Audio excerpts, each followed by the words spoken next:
Olá, tudo bem? Sejam bem-vindos e bem-vindas aqui ao Fala Bet, onde a gente aposta no conhecimento.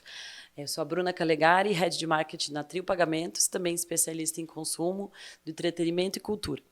Eu estou aqui recebendo o Felipe Rodrigues, que é um advogado especialista, principalmente para nos trazer uma iluminação sobre esse mercado novo que vai acontecer pós-regulamentação da indústria de iGaming ou de bets, como a gente chama. Seja bem-vindo, Felipe. Obrigado, Bruna. Por favor, Felipe, eu gostaria que você se apresentasse um pouco para quem está assistindo, dizendo quais são as suas áreas de especialização, assim, e por que nessa área você é uma referência. Bom, eu comecei como advogado de direito administrativo, então eu sempre trabalhei com licitações e contratos públicos. Uhum. Hoje, quando as bets se relacionam com as loterias estaduais, elas utilizam muito as licitações. Também fui advogado do Comitê Olímpico do Brasil, bem como também de 28 confederações esportivas. Legal. Então trabalhei com marketing, propriedade intelectual, contratos esportivos, e desde que o esporte ele começou a ser patrocinado majoritariamente pelas bets, apareceu no meu radar. De início, pela manipulação de resultados no esporte, sobretudo no futebol. E depois, pela questão da regulamentação. Ah, muito interessante. Então você entrou porque começaram a acontecer alguns casos de manipulação de resultados, como a gente já mencionou, aposta que um time vai fazer um gol e tudo mais, né? E como é que foi essa primeira atuação para você? Então foi muito interessante. Eu lancei um livro em 2020 sobre reflexões sobre a governança, compliance e integridade esportiva. A manipulação de resultados no esporte, ela afeta diretamente a integridade esportiva.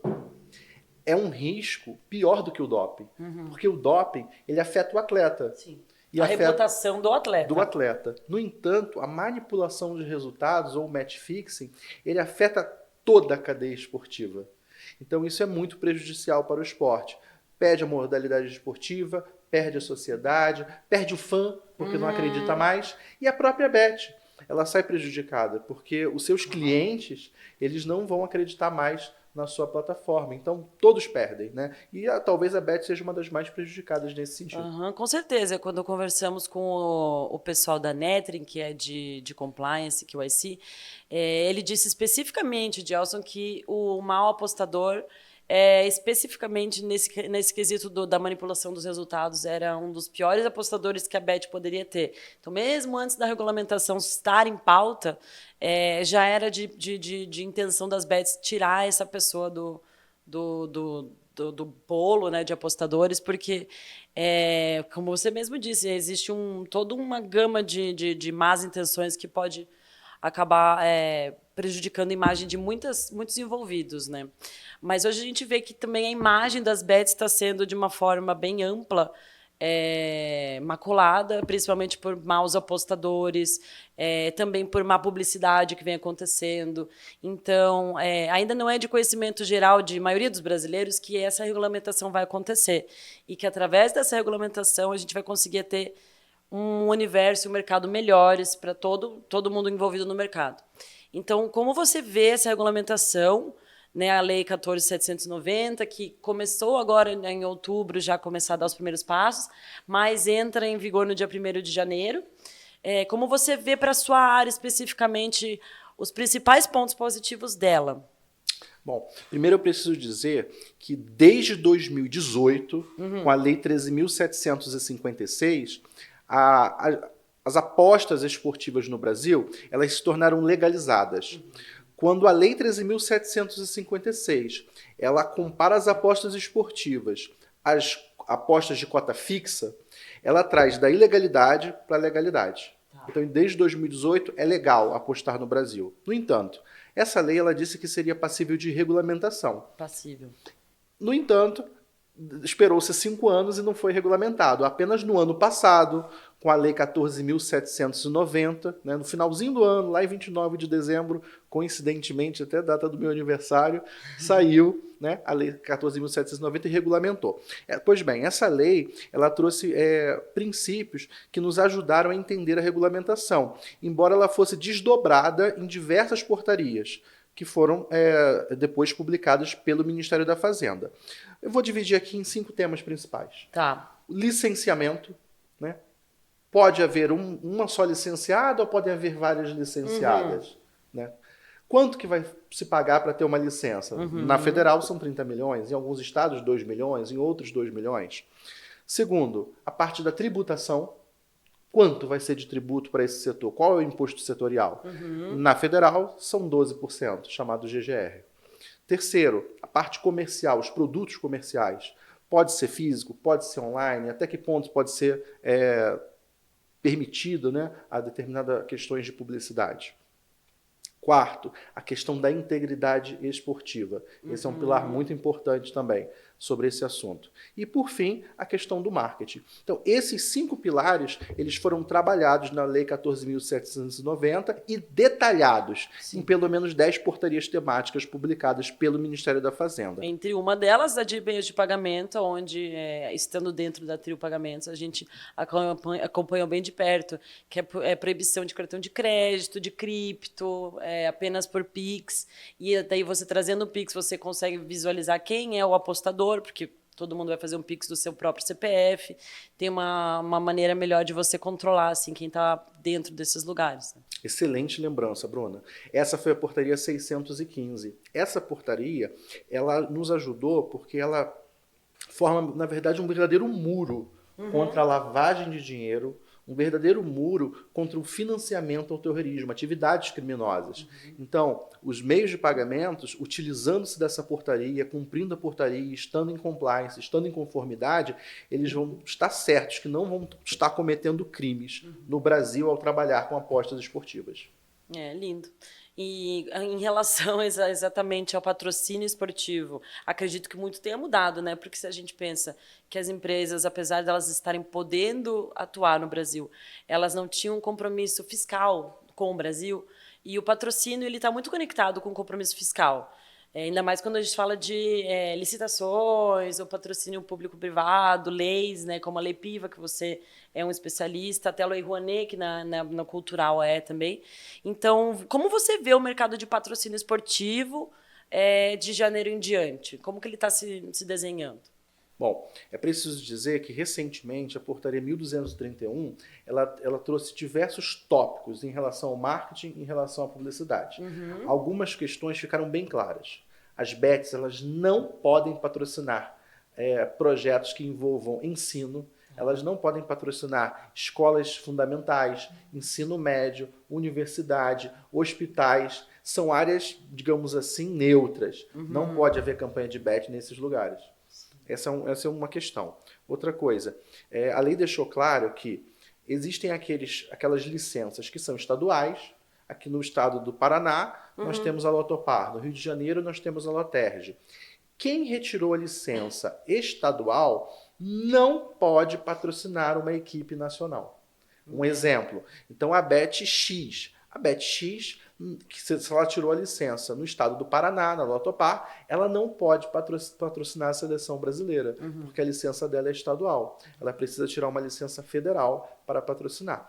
Os patrocínios, eles se tornaram extremamente vultosos. Há patrocínios de 100 milhões para alguns clubes de futebol. A tendência é que isso continue durante algum tempo, mas isso se estabilize. Esses valores não devem aumentar, porque com o tempo o mercado ele deve se consolidar. Né? E hoje, muito se faz anúncio em relação às bets. Aparece somente a marca da bet em determinada propaganda. Eu acho que o marketing ele vai se sofisticar. Um pouco mais. Exatamente. E os profissionais eles vão fazer entregas diferentes, muito mais do que o aparecimento de uma marca. Em relação a patrocínios aí que utilizem algum tipo de estrutura público-privada, você acredita que pode acontecer? Vamos pensar num Carnaval de Salvador, por exemplo, que é um lugar onde existe ambas as frentes monetárias de patrocínio. Uma bet poderia pensar em entrar agora, nesse momento? Você vê que a gente não está falando de estudo, de ensino, nem de hospital. E também não necessariamente só de um lugar onde existe patrocínio privado, que é o futebol. A gente pode imaginar que possa acontecer alguma casa que seja mais voltada a aspectos culturais de fantasy, essas coisas, entrar com um patrocínio de eventos público-privados dessa forma? Com certeza, vai haver uma diversidade, né? As bets elas vão ter que buscar diversidade de público, diversidade de engajamento. Até porque 30 milhões para entrar na federal, né? A gente vai precisar ver mais trabalho do que só aparecer a marca e competir de igual para igual, né? Exatamente. As ativações elas vão ter que se tornar mais consistentes e criar um engajamento do fã, um engajamento do torcedor e do apostador. Eu soube de algumas apostas, algumas empresas de apostas esportivas, operadoras, que elas já estão se esforçando nesse sentido. Existem empresas de apostas patrocinando o Réveillon do Rio de Janeiro. Que interessante. Patrocinando o Carnaval do Rio de Janeiro, as grandes festas do Norte em relação ao Boi Bumbá. Boi Bumbá, que legal.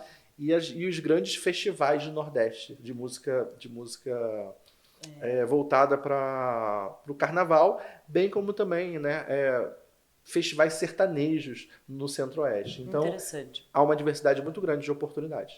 Faz sentido.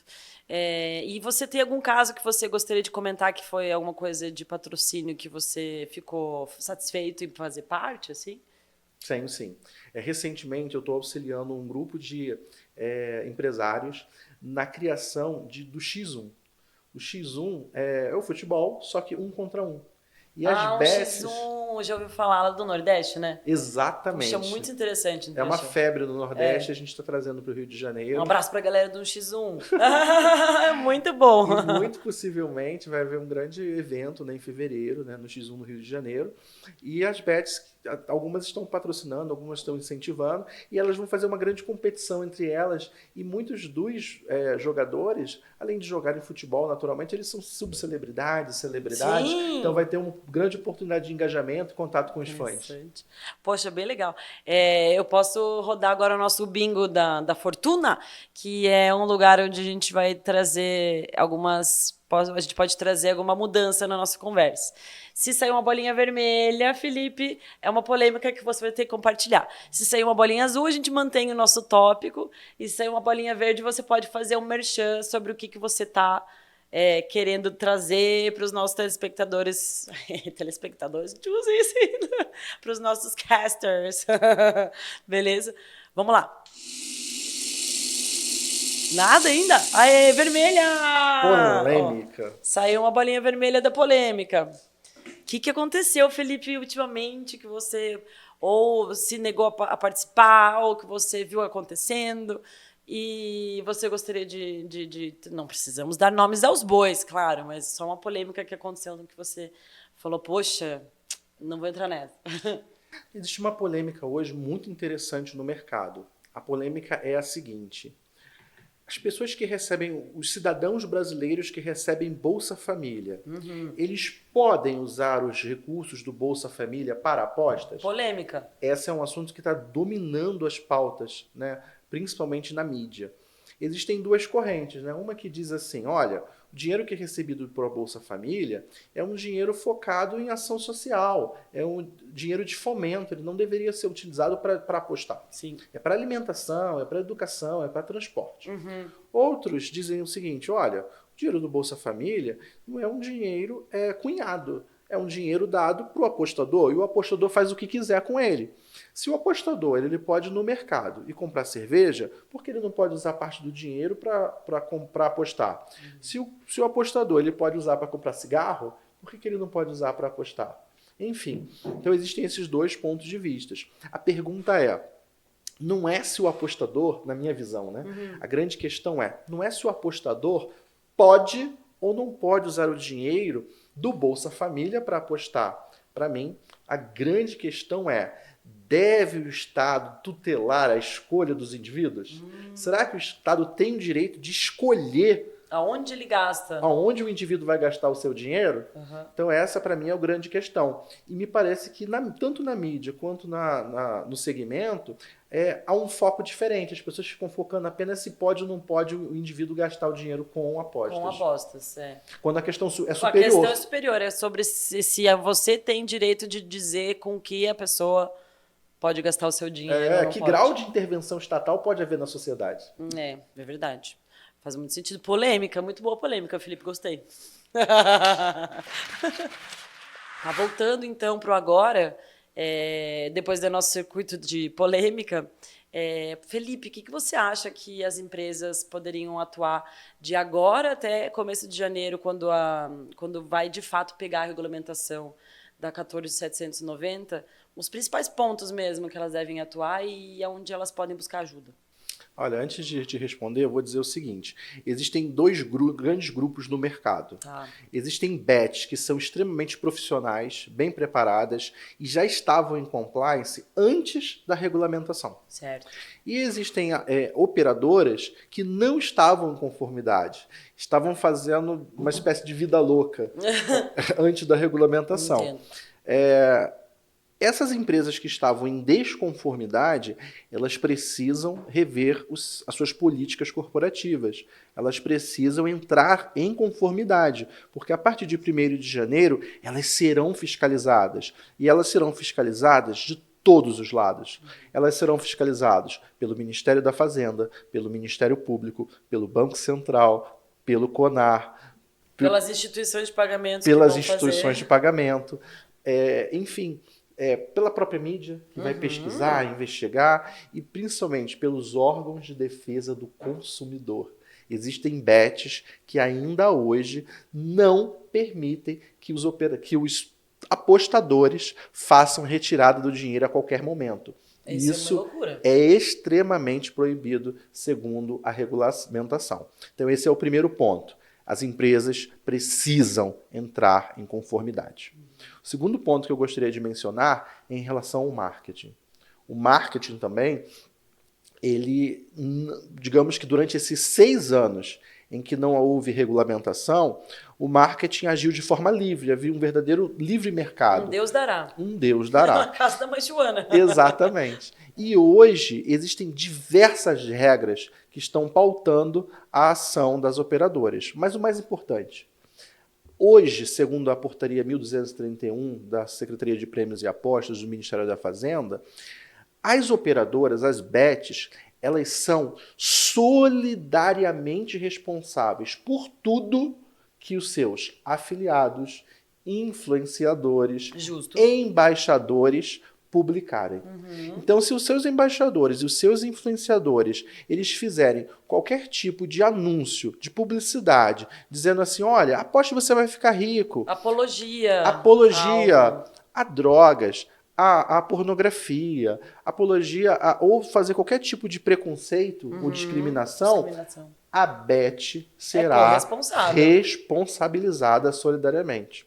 Então, operadores, cuidem do seu marketing, contratem profissionais especializados, profissionais realmente que ajam com profissionalismo, que diversifiquem, como a gente comentou antes, sim, as suas ações para obter resultados. Esse é o segundo ponto.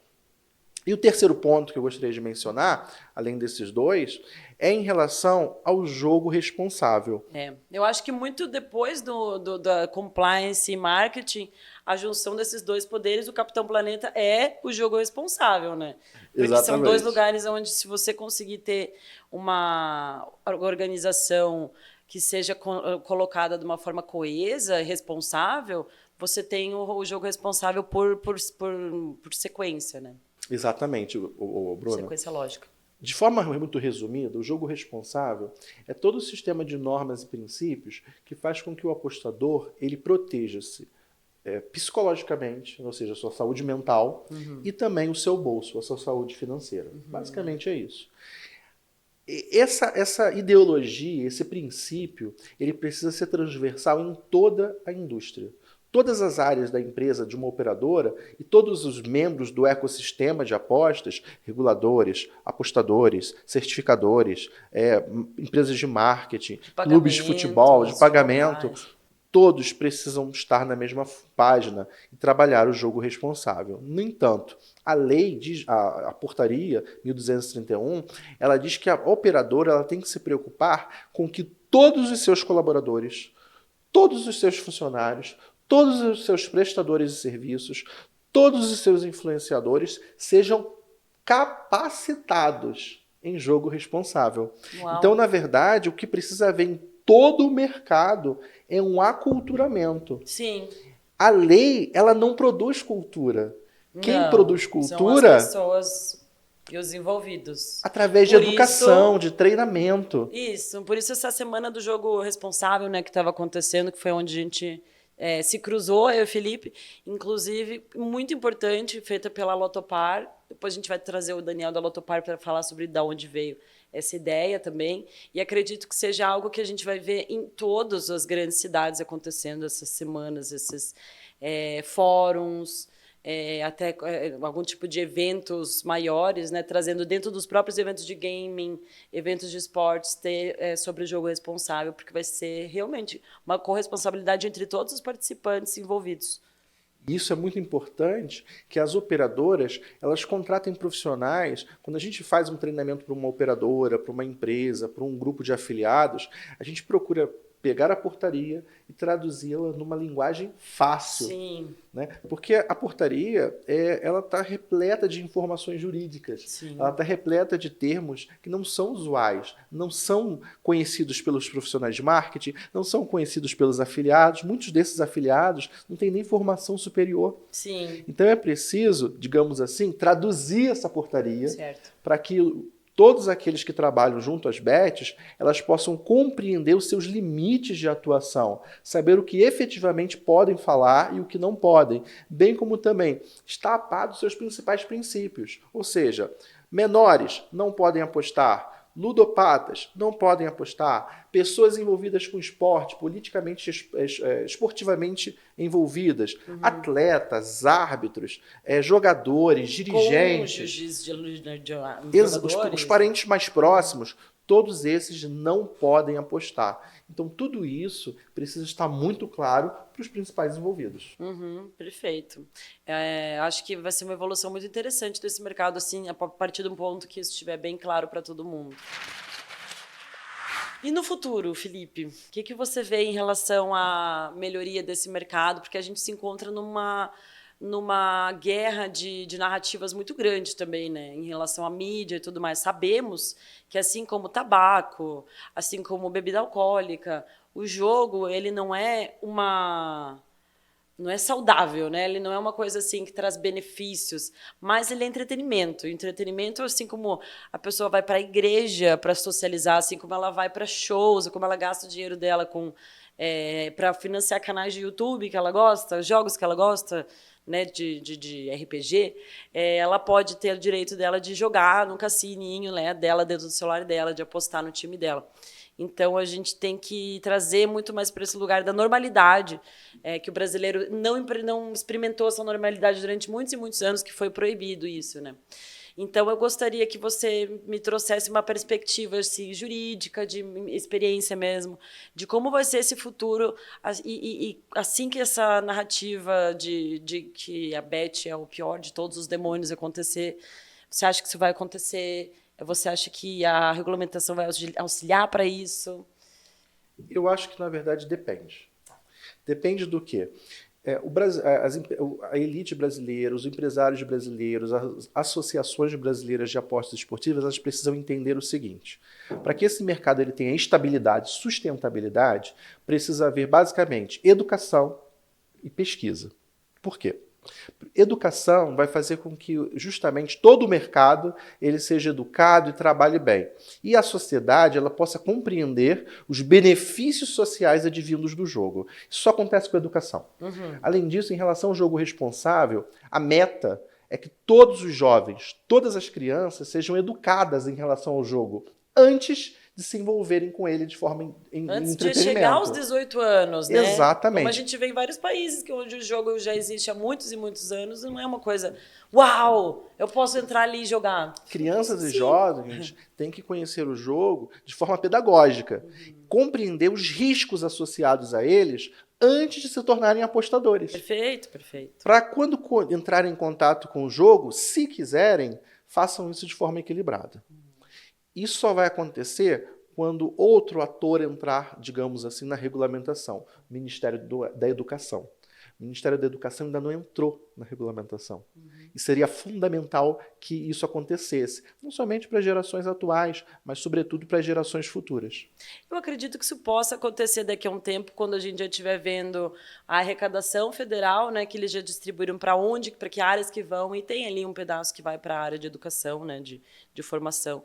Talvez assim a gente consiga fazer um balizamento, né, depois do Ministério da Educação, da Saúde, até entrarem junto para auxiliar em jogo responsável, o Ministério da Educação e Saúde podem ajudar bastante, né?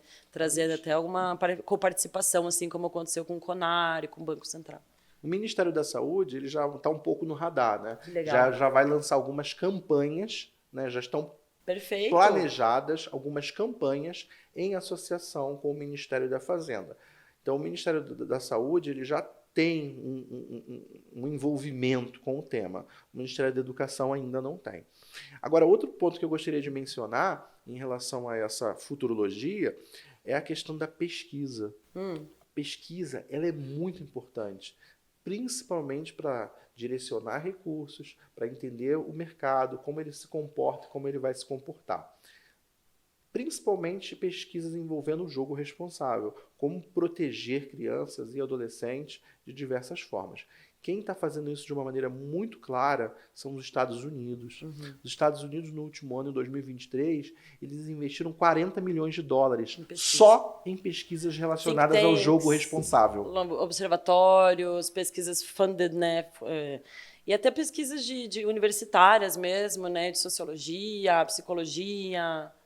O Brasil não dá valor à pesquisa. Não, isso é e esse setor ele vai precisar fazer isso. Se ele não fizer isso, ele corre um grande risco de atrair para si mesmo a falta de sustentabilidade. E, sobretudo, uma intervenção estatal severa quando a fila do SUS começar a aumentar, quando a fila do CAPES começar a aumentar.